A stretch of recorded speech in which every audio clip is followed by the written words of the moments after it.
Bom dia, bom dia, bom dia! Como estão vocês? Sejam bem-vindos ao canal do Professor Biela Júnior para mais um vídeo dica de ética para os exames de 2021. Sim, para os exames de 2021, se Deus quiser, irão acontecer. Porque em 2020 nós tivemos inúmeras novidades na legislação profissional do advogado. E hoje eu vou trazer aqui para vocês essas novidades para que vocês fiquem espertos, porque vai cair aí na sua prova da OAB. Vamos lá? A primeira novidade, e eu já vou compartilhar aqui com vocês, diz respeito à paridade de gênero. Sim, agora para 2021, para as eleições de 2021, as mulheres devem compor 50% das chapas que irão concorrer lá aos pleitos da OAB. Vamos verificar essa notícia no site da OAB? Vamos lá, então. Vou compartilhar aqui com vocês a tela. Aqui vocês encontram site da OAB Federal, Conselho Pleno para aprova paridade de gênero para as próximas eleições. Conselho Pleno da OAB Nacional aprovou em sessão realizada no dia 14 de dezembro de 2020, né, por maioria de votos, a paridade de gênero, 50%. Ora,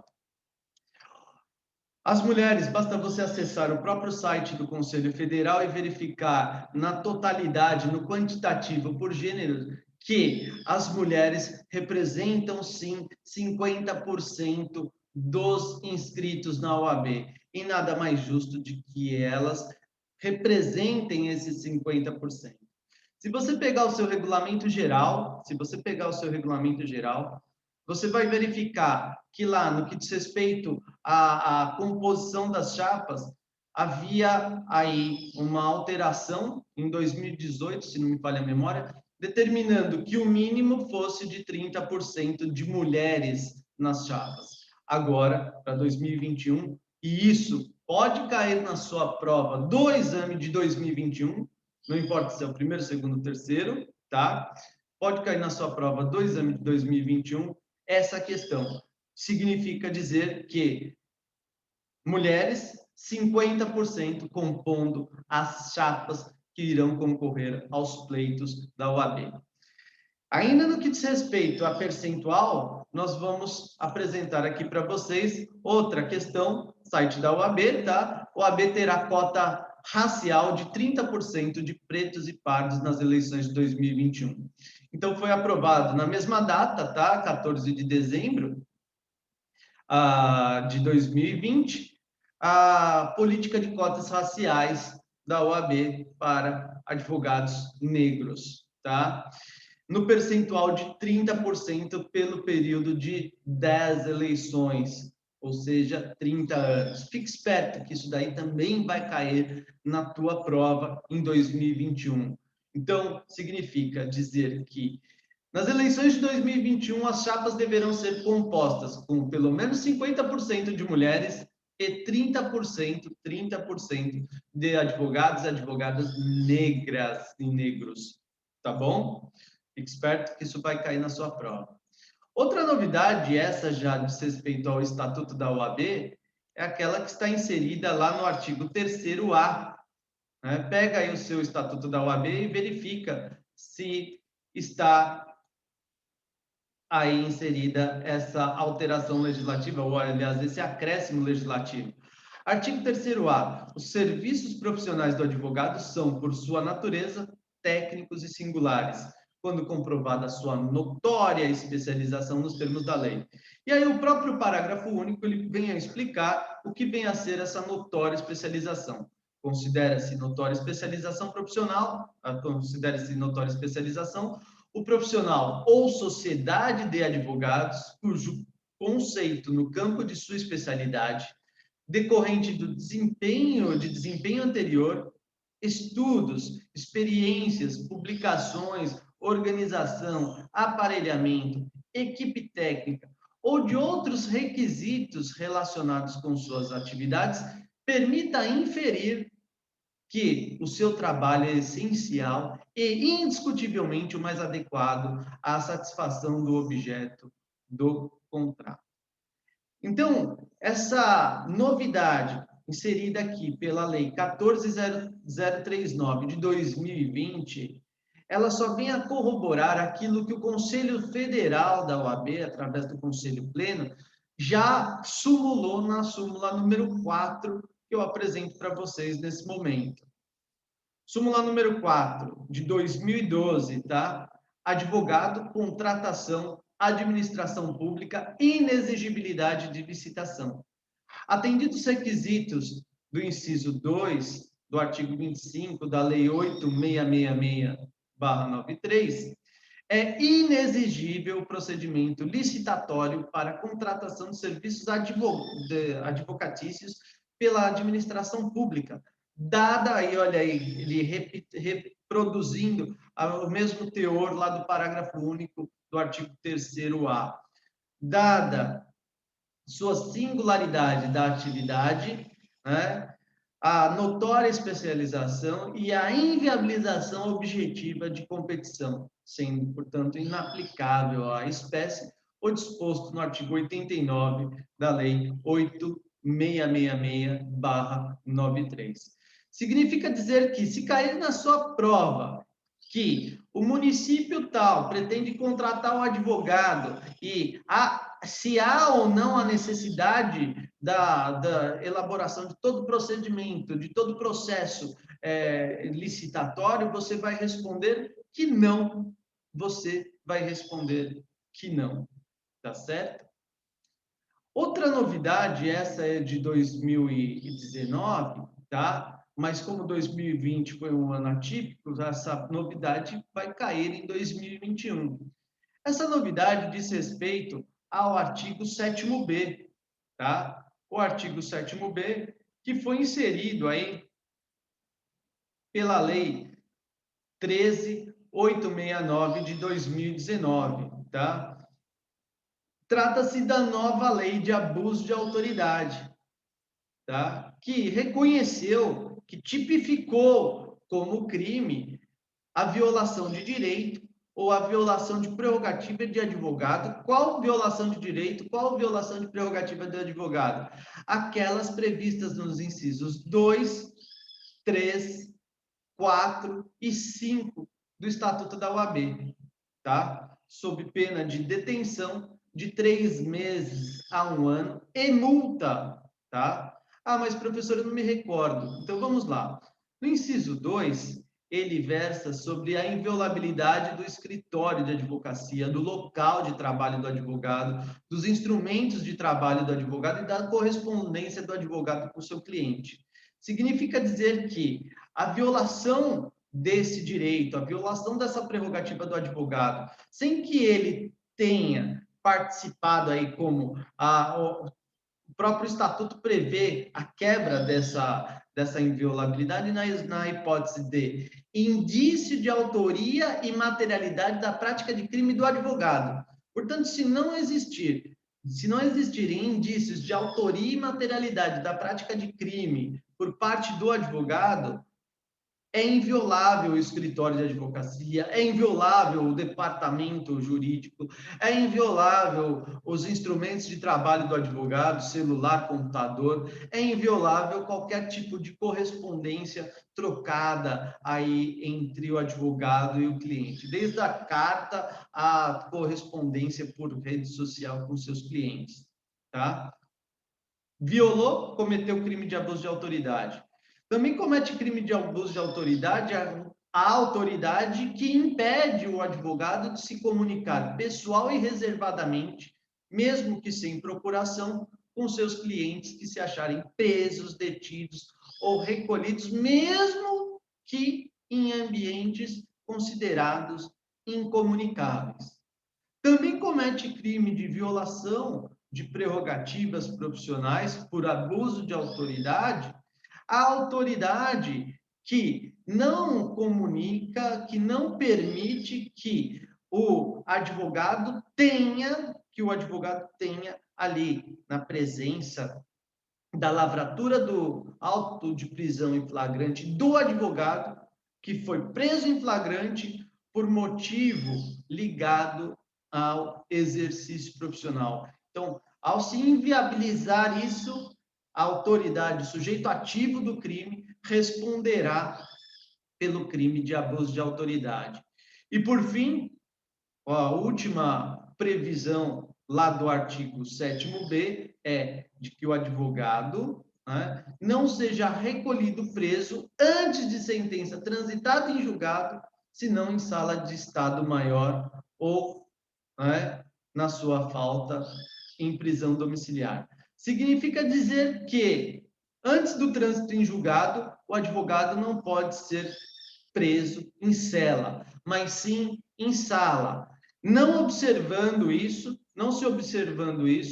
a autoridade que determinou a prisão do advogado em cela cometerá o crime de abuso de autoridade.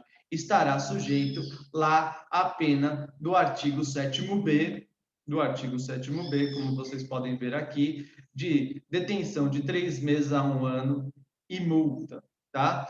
Tanto isso é certo, senhoras e senhores, que o Conselho Pleno do Conselho Federal, recentemente, só um minutinho, publicou aí a súmula número 12 de 2020, algo fresquinho, tá? De 15 de junho de 2020, que ali assegura, né, o advogado a mais uma prerrogativa. Prerrogativa, violação ao sigilo telefônico, telemático, eletrônico e de dados. É crime contra as prerrogativas da advocacia a violação ao sigilo telefônico, telemático, eletrônico e de dados do advogado, mesmo que seu cliente seja alvo de interceptação de comunicações. Então, não se pode interceptar a comunicação do advogado, tá? Isso é crime e nós temos aí a súmula do Conselho Pleno, súmula número 12. Tudo bem até aqui? Você está esperto? Pois bem, tem mais uma novidade. Qual que é a próxima novidade? A próxima novidade é, na verdade, um julgamento do STF, que considerou inconstitucional, tá certo? Cadê vocês aqui, né? Que considerou inconstitucional a suspensão do advogado inadimplente. Vamos verificar isso daqui? Olha, eu vou compartilhar com vocês justamente o julgamento. Na verdade, primeiro a notícia, depois eu vou para o julgamento. Vamos lá.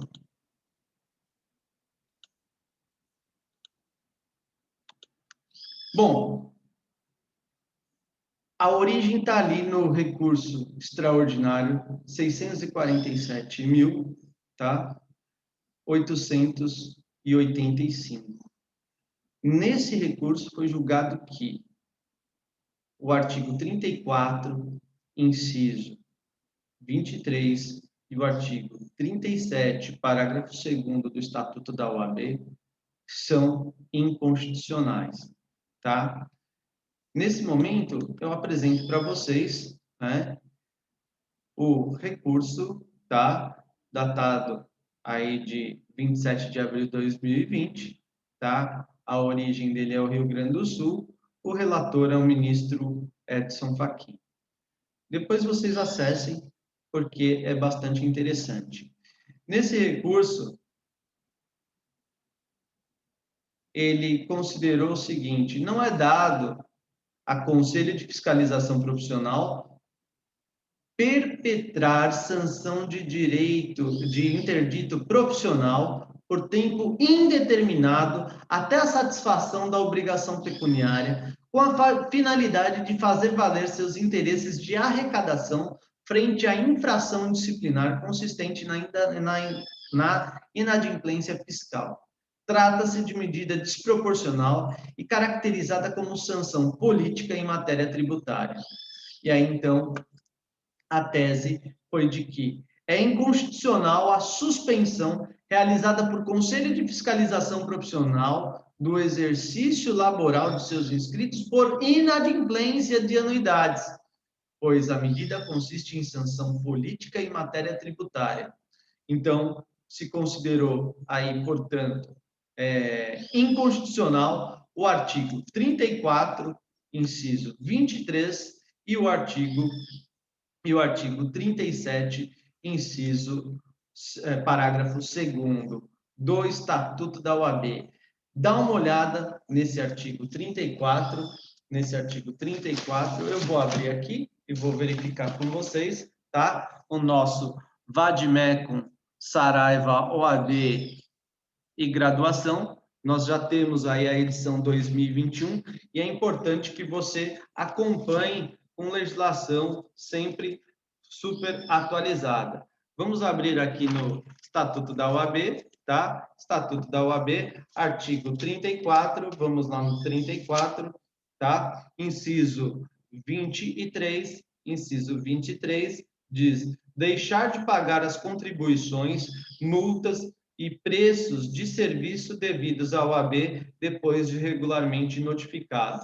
Ora, a OAB, como diz aí o relatório, né, o relator, a OAB tem outros meios de cobrar essa dívida. Então, ela cobra essa dívida e pune o advogado impedindo de exercer a profissão. Como que ele vai pagar essa dívida? Então, acaba sendo duplamente punido, não é verdade?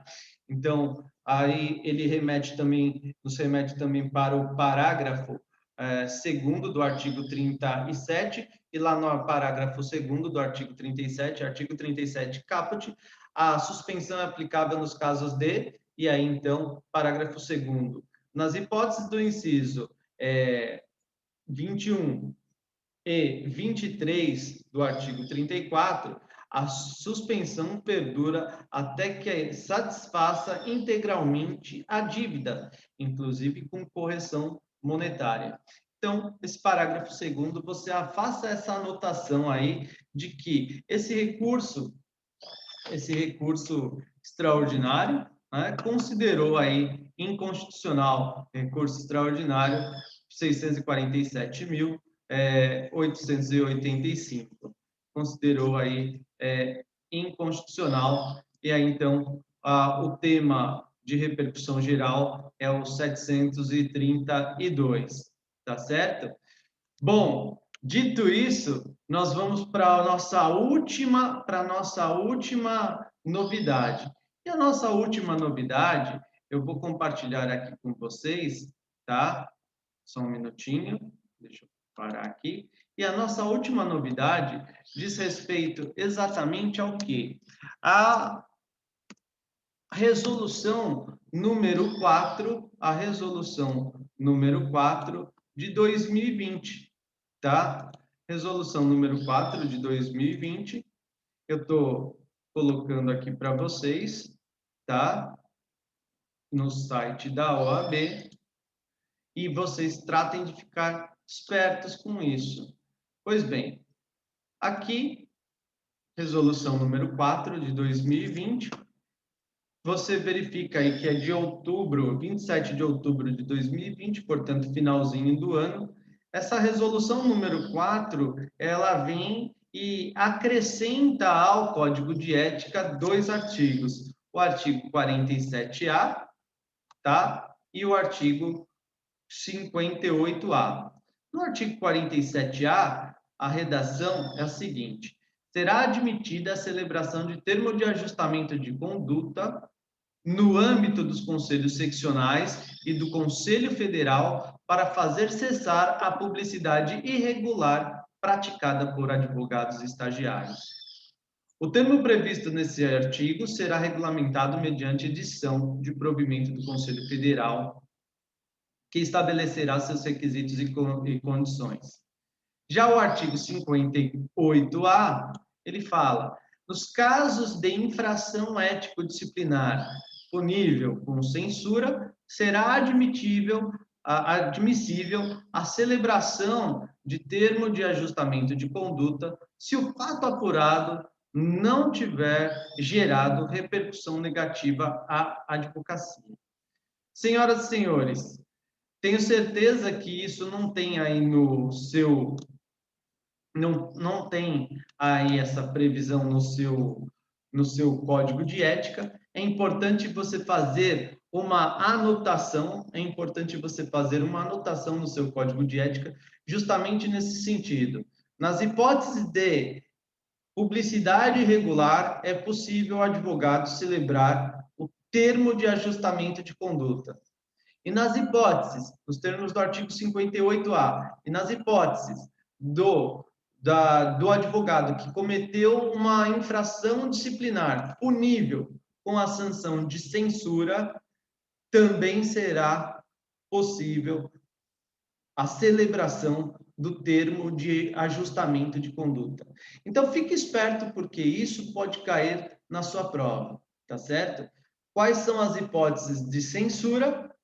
E aí sim, eles vão trazer para vocês uma narrativa de um texto onde o advogado cometeu uma infração disciplinar, por exemplo, uma publicidade irregular, fez lá um anúncio advocacia e imobiliária, e essa publicidade está irregular, tá? Sei lá, distribuiu panfletos na porta do INSS, tá? Então, trata-se de uma irregularidade